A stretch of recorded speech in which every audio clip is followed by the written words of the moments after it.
नमस्कार, मी सुजाता आयपन ह्या युट्यूब चॅनलवरती आपलं स्वागत। आजच्या व्हिडिओमध्ये आपण बघणार आहोत 2.5 ते 3 वर्षाच्या लहान मुलांना आपण कोणते गेम इंट्रोड्यूस केले पाहिजे किंवा कोणत्या ऍक्टिव्हिटीज इंट्रोड्यूस केल्या पाहिजे।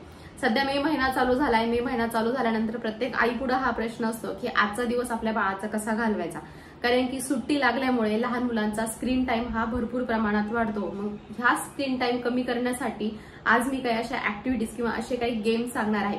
माझी आता 3 वर्षाची मुलगी आहे आणि तिला कोणत्या कोणत्या ऍक्टिव्हिटीज जास्त आवडतात आणि कोणत्या ऍक्टिव्हिटीज बरोबर किंवा कोणत्या गेम्स बरोबर ती जास्त वेळ एंगेज राहते आणि ह्याच एक्सपिरियन्स तुमच्या बरोबर शेअर करणार आहे, ह्याच ऍक्टिव्हिटीज तुमच्या बरोबर शेअर करणार आहे, जेणेकरून तुमच्या बाळाचा स्क्रीन टाइम हा कमी होईल। ह्या ऍक्टिव्हिटीज बरोबर जास्त वेळ एंगेज राहून तुम्हाला तुमचे कामं करता येतील अशा काही ऍक्टिव्हिटीज आणि असे काही गेम आज आपण बघणार आहे। त्याच्यामुळे व्हिडिओ शेवटपर्यंत नक्की बघा आणि जर चॅनलला सबस्क्राईब केलेलं नसेल तर सुजाता आयपन ह्या युट्यूब चॅनलला सबस्क्राईब करा। बेबी केअर, बेबी ऍक्टिव्हिटीज अशा विषयावरती मी माझ्या चॅनलवरती व्हिडिओज घेऊन येत असते, त्याच्यामुळे प्लीज चॅनलला सबस्क्राईब करा। चला तर मग व्हिडिओला सुरुवात करूया की कोणती ऍक्टिव्हिटीज आपण बाळाला इंट्रोड्यूस केल्या पाहिजे। 2.5 वर्षाचं बाळ असेल किंवा तुमचं 3 वर्षाचं बाळ असेल तर पहिली ऍक्टिव्हिटी तुम्ही त्याला इंट्रोड्यूस करू शकता ते म्हणजे पेंटिंग। आता पेंटिंग म्हटल्यानंतर प्रत्येक आईला हा प्रश्न पडतो की पेंटिंग जर आपण इंट्रोड्यूस केली, त्याची माहिती करून जर बाळाला दिली तर आपल्या घरातली ऑल ही पूर्णपणे खराब होणार, घरातल्या भिंती असतात त्या सगळ्या रंगरंगोटीने रंगून जाणार। हे प्रत्येक आईला हा प्रश्न असतो, म्हणून जास्तीत जास्त आया पहिल्यांदा लहान मुलांना पेंटिंग हे इंट्रोड्यूस करतच नाही। परंतु मी सांगते की लहान बाळांना कलर हे खूप जास्त प्रमाणात आवडत असतात, त्याच्यामुळे तुम्ही जर तुमचं बाळ 2.5 ते 3 वर्षाचं झालं असेल तर पेंटिंग नक्की इंट्रोड्यूस करा। याच्याबरोबर बाळ खूप वेळ एंगेज राहतात। कलरवर खेळणं, टॅप करणं, हातावरती कलर करून, म्हणजे जे चित्रकलेचे पेंटिंगचे बुक असतात ते आणा, ब्रश आणि कलर म्हणजे वॉटर कलर आणा आणि त्या ब्रशनी वॉटर कलरनी थोडासा एका वाटीमध्ये पाणी द्यायचं आणि त्याला कलर करायला लावायचे पेंटिंगच्या बुकवरच वेगवेगळ्या प्रकारचे, आणि त्यांना सांगायचं समजून की हा ट्री आहे, हे घर आहे। जसं लहानपणी निसर्गाचं चित्र काढायचं तसंच बाळाला चित्र काढून द्यायचं। डोंगर, सन असेल किंवा चंद्र असेल किंवा जर त्याचा एखादा फ्रेंड असेल, भाऊ बहीण असेल तर भाऊ बहीण पेंट करून द्यायची। असं मी माझ्या बाळाला इंट्रोड्यूस केलेलं, कलर कसं करायचं, पेंटिंग कसं करायचं तर हे इंट्रोड्यूस करून दिलेलं। त्याच्यामुळे माझं बाळ हे त्या पेंटिंग बरोबर भरपूर वेळ एंगेज राहायचं। परंतु माझ्या बाळाने तरी आजपर्यंत कधी कोणती ऑल खराब केलेली नाहीये, कारण मी तिला गोष्टी समजून सांगायची की बाळा पेंटिंग फक्त पेंटिंगच्या बुकवरच करायचे असतात, आपली ऑल खराब होईल, ऑल खराब झाल्यावर ती विचित्र दिसेल, अशा काही गोष्टी ज्या तिला समजून सांगायच्या। तर आतापर्यंत, आता ती 3 वर्षाची आहे, आतापर्यंत तरी तिने समजून घेतलेला आहे। अजून तरी तिने माझी काही ऑल खराब केलेली नाहीये। जरी तुम्हाला असं वाटत असेल की पेंटिंग जर आपण इंट्रोड्यूस केलं तर बाळ हे ऑल खराब करेल, तर एक काय होतं की स्क्रीन टाइम वाढण्यापेक्षा किंवा बाळाचा मोबाईल वाढण्यापेक्षा ह्या गोष्टीमध्ये जर तुम्ही इन्व्हेस्टमेंट केली, कारण की ऑल 3 ते 4 वर्षांनी आपल्याला घरामध्ये पेंट करावाच लागतो, त्याच्यामुळे जरी ऑल खराब जरी होत असले तरी आपल्या बाळाला पेंटिंग जरूर इंट्रोड्यूस करा। टीव्ही लावून देऊन किंवा मग मोबाईल देऊन बाळाचं भविष्य, बाळाचे डोळे खराब करण्यापेक्षा आपली घरातली एखाद्या साईडचा कोपरा किंवा एखादी ऑल खराब झाली तरी पण चालेल, ती नंतर आपल्याला त्याला पेंट करता येईल। पण बाळाचं भविष्य, बाळाचे डोळे जर खराब झाले तर ते आपल्याला परत दुरुस्त करण्यासाठी त्याला खूप मेहनत करावं लागेल। त्याच्यामुळे ही गोष्ट लक्षात ठेवा, आपल्या बाळाला पेंटिंग नक्की इंट्रोड्यूस करा। मी माझ्या अनुभवावरून सांगते, मी माझं बाळ हे पेंटिंग बरोबर भरपूर वेळ एंगेज राहायचं। जवळजवळ 2.5 वर्षाचं मी तिला इंट्रोड्यूस केलेलं आणि 2.5 वर्षानंतर 3 ते 4 महिने ती त्याच्याबरोबर भरपूर वेळ त्या पेंटिंग बरोबर खेळत असायची। आणि मेन म्हणजे पेंटिंग ज्यावेळेस तुम्ही इंट्रोड्यूस करता त्यावेळेस बाळाची जी पेन वगैरे जे पकडायचे जे व्यायाम आहे तो बोटांचा वगैरे खूप चांगल्या पद्धतीचा होतो, म्हणजे त्याला पेन पकडता येतो। नंतर वेगवेगळ्या लाईन वगैरे ड्रॉ करायचे असतात, म्हणजे नर्सरीला वगैरे गेल्यानंतर त्याला मेहनत लागत नाही, भरपूर प्रॅक्टिस होऊन जाते। कोणता कलर कुठं मारायचा, काय करायचं, या गोष्टी थोड्या डेव्हलप होत असतात, ब्रेन डेव्हलप होत असते। कॉज आणि इफेक्ट ह्या शब्दाचा अर्थ त्यांना समजतो, म्हणजे हे केल्याने हे होऊ शकतं, असं धरल्याने, असा पेन धरल्यानंतर असा आकार येऊ शकतो। ह्या गोष्टींची त्यांना दुसरी ऍक्टिव्हिटी त्यांना इंट्रोड्यूस करायची किंवा दुसरा गेम इंट्रोड्यूस करायचा आहे ते म्हणजे भांडीकुंडी। अगदी मुलगा असेल किंवा मुलगी असेल तर किचन सेट असेल किंवा भांडीकुंडी असेल तर ते नक्की इंट्रोड्यूस करा, कारण की आपलं जर आपण बालपण आठवलं तर आपण आपल्या बालपणामध्ये भांडीकुंडी ही भरपूर खेळलेली असतात। आता कोणत्याच मुलीने असं नसेल की लहानपणी भांडीकुंडी खेळलेली नसेल। आता माझी मुलगी 2.5-3 वर्षाची होती, त्याच वयामध्ये मी तिला भांडीकुंडी म्हणजे किचन सेट आणून दिलेला।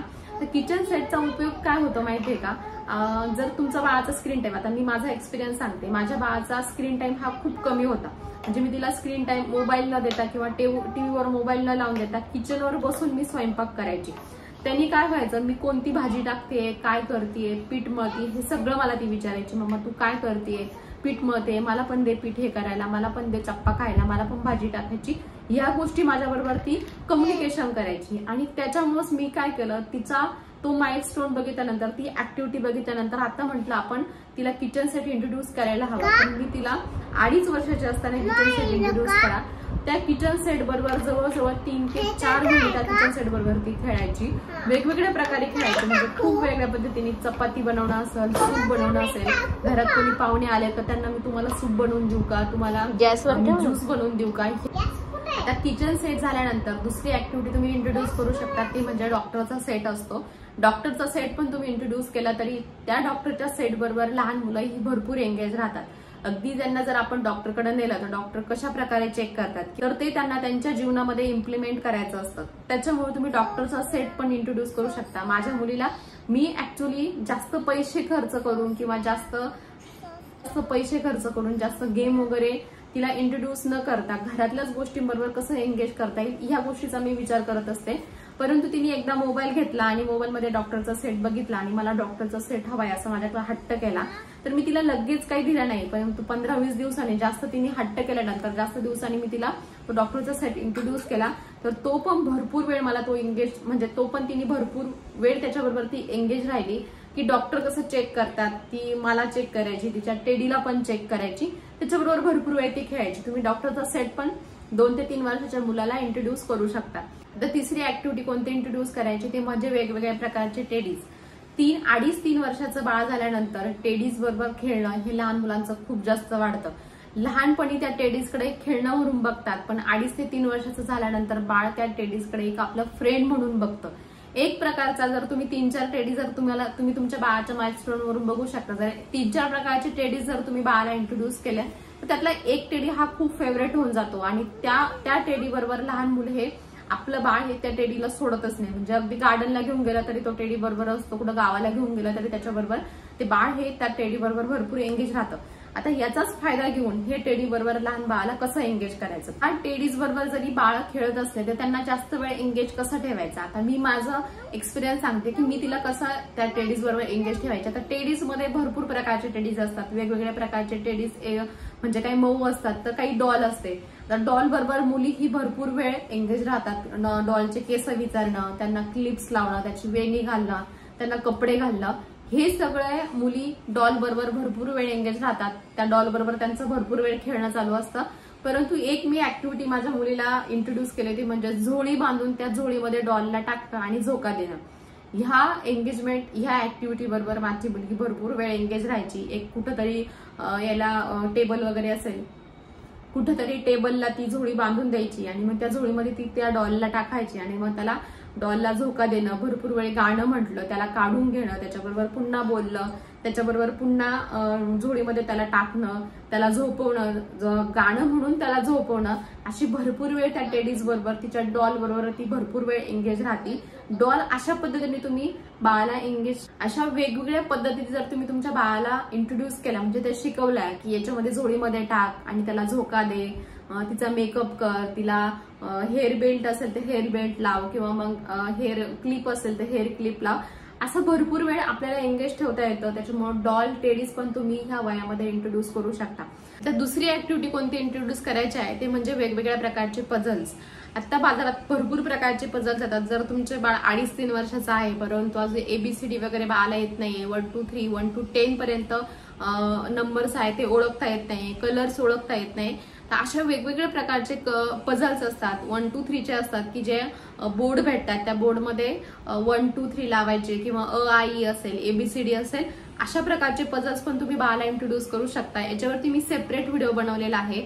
18 ते 24 महिन्यापर्यंतच्या बाळाला कोणत्या खेळणी इंट्रोड्यूस करायचे त्या व्हिडिओ तुम्ही बघून ते जे मी काही ऍक्टिव्हिटीज गेम सांगितलेले आहे ते पण तुम्ही तुमच्या बाळाला इंट्रोड्यूस करू शकता. पझल्स बरोबर लहान मुलं ही भरपूर वेळ एंगेज राहतात. वेगवेगळ्या प्रकारचे पझल्स. आता मी 2.5-3 वर्षाचं असताना तिला ॲनिमल्स कसे बनवायचे पझल्स म्हणजे ते कसे जॉईन करायचे ते तिला मी इंट्रोड्यूस केलेलं. ती जेवताना असेल किंवा मग खूपच बोर झालंय आणि स्क्रीन टाइम पण भरपूर वेळ झालाय, मग काय करायचं, कारण की दुपारच्या वेळेस कधी कधी गार्डनला जाता येत नाही, कधी कधी खूप पाऊस येतो, त्यावेळेस मी तिला हे पझल्स काढून देते. ती ह्या पझल्स बरोबर भरपूर वेळ एंगेज राहते. आपण जसं बाळाला शिकवलं तसं मुलं करतात आणि त्यांची ब्रेन डेव्हलपमेंट पण होते, एंगेज पण राहतात आणि आपलं काम पण होतं. अशा प्रकारचे पझल्स पण तुम्ही तुमच्या बाळाला इंट्रोड्यूस करू शकता. अशा वेगवेगळ्या प्रकारचे पझल्स पण तुम्ही 2.5 ते 3 वर्षाच्या बाळाला इंट्रोड्यूस करू शकता. आणि चौथी 5वी ऍक्टिव्हिटी म्हणजे ती अशी की 2.5-3 वर्षाचं बाळ झाल्यानंतर त्यांना उड्या मारायला खूप आवडतात. वेगवेगळ्या प्रकारच्या आकारांवरती, म्हणजे एखादी बॉक्स दिसला किंवा एखादी रेष दिसली तर त्याच्यावरती उड्या मारणं. कारण की नर्सरीला ज्यावेळेस आपण बाळाला घालतो, म्हणजे नर्सरीच्या प्री स्कूलमध्ये ज्यावेळेस बाळ जातं त्यावेळेस त्यांना ह्या ऍक्टिव्हिटीज शिकवलेल्या असतात. आणि ह्याच ऍक्टिव्हिटीज जर तुम्ही बाळाला घरी केल्या ना तर त्याच्याबरोबर पण बाळ खूप वेळ एंगेज राहतं.